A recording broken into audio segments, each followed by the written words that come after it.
On apprend dans le journal que le corps d'une femme atteinte de schizophrénie a été retrouvé au beau milieu de tas de déchets à l'intérieur de sa résidence, et ce, 5 mois après avoir demandé de l'aide au CLSC.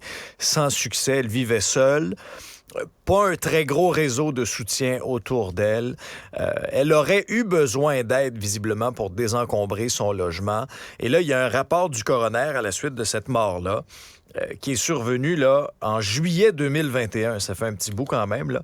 Mais quand même, rapport du coroner par la suite qui dit qu'il y avait une certaine urgence d'intervenir pour lui revenir en aide en raison de son état de santé.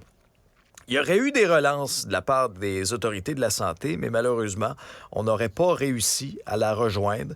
Il y a plusieurs semaines, voire 4 mois qui se sont écoulés avant qu'il y ait une autre tentative d'entrer en contact avec la dame en question. Est-ce qu'on aurait dû agir autrement? Ça reste à voir, mais démystifions ensemble peut-être la schizophrénie avec Philippe Thérien, qui est psychologue spécialisé justement sur cette question. Bonjour, Monsieur Thérien, merci d'être là. Bonjour, merci. Alors, partons de la base, là. Vulgarisez-nous ce qu'est la schizophrénie. Bien sûr. Donc, la schizophrénie, c'est un trouble de santé mentale grave qui a plusieurs caractéristiques, dont les symptômes positifs, qui sont des délires ou des hallucinations. Les symptômes négatifs, qui sont en fait l'absence de certaines réalités, l'apathie, le manque d'émotion, le manque de mouvement, le manque de volition. C'est vraiment une personne qui a une absence de certaines caractéristiques qui sont présentes chez d'autres personnes, et des symptômes de désorganisation et de la pensée et du comportement. Alors, notons de manière générale, s'il y a désorganisation, dans ce cas-ci, Oui, est-ce que c'est quelque chose qui ressemblait peut-être un peu au syndrome de Diogène, c'est-à-dire quelqu'un qui ramassait beaucoup de choses? ouais, Est-ce que ça pas aussi, tellement. c'est dans le C'est pas spectre ou... tellement typique. Non? C'est pas tellement typique. OK. Ça peut arriver. Ça peut arriver, mais on parle plus d'une désorganisation, de la difficulté peut-être à organiser sa manière de penser, à avoir des comportements, mais pas nécessairement une désorganisation dans le ménage. Ça peut être un peu, ça arrive ce genre de situation-là, mais c'est pas typique de la schizophrénie. Ouais. Quel type d'accompagnement doit être fait à quelqu'un qui reçoit un diagnostic comme ça? Mhm. Ouais. Mais c'est sûr que c'est l'accompagnement dont que la personne demande. Et je pense que c'est ça qui est important, d'accompagner la personne avec là où elle est rendue dans son rétablissement. On va vraiment utiliser ce terme-là de rétablissement, de se rétablir d'un trouble de santé mentale grave et de se créer une vie qui vaut la peine d'être vécue. On a besoin d'être accompagné pour ça, pour bien faire ce rétablissement-là. Et ça vient avec quoi? Un suivi, avec de la médication? Oui, c'est sûr que la médication, ça fait généralement partie du portrait, pas dans toutes les situations, mais généralement, ça fonctionne assez bien.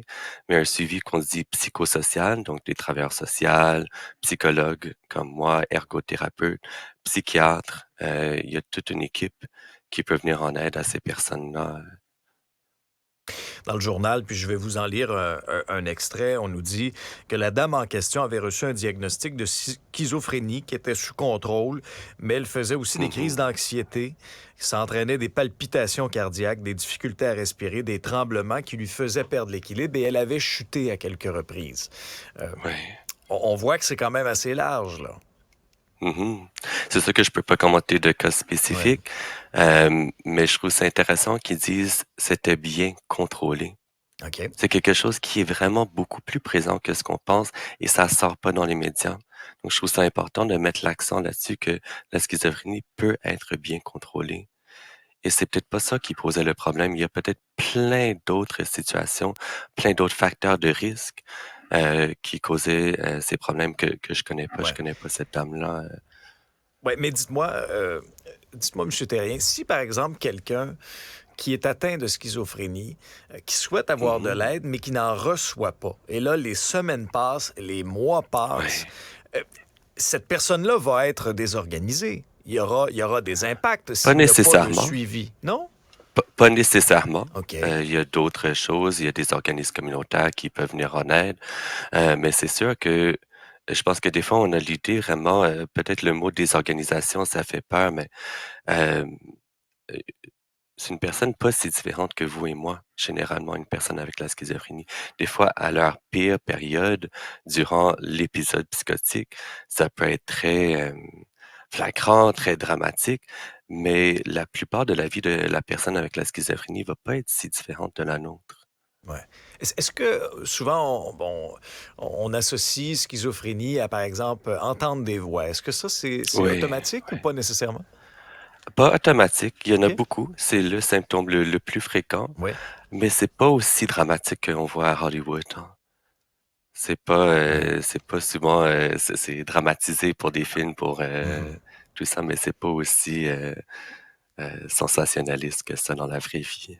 En conclusion, Monsieur Terrien, quel conseil vous pouvez donner, par exemple, aux proches, aux amis, aux gens de la famille, euh, d'une personne qui reçoit un diagnostic de schizophrénie? Comment on peut aider? Comment on peut bien Ouais, entourer?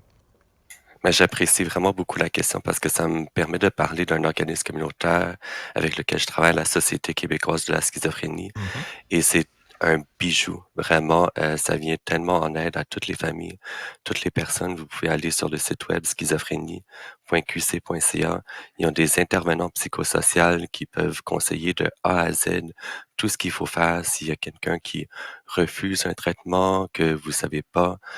Si c'est la psychose ou non, elles peuvent répondre à toutes les questions. C'est vraiment, pour moi, c'est le premier endroit où aller. Ouais. Vous parlez de psychose. Comment on Oui, doit agir avec quelqu'un qui est en psychose? oui. Moi, je dirais la première chose, c'est avec respect. OK.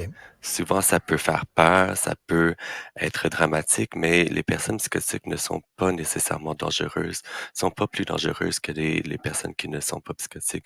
Donc, vraiment, toujours commencer avec respect, avec l'écoute, de vraiment tendre l'oreille, d'essayer de Mhm. comprendre qu'est-ce qui est en train de se passer pour cette personne-là, qui est peut-être dans le pire moment de sa vie. Philippe Terrien, vous êtes psychologue spécialisé en schizophrénie. Merci d'avoir été là. Voilà. Merci beaucoup. Au Bonne revoir. journée.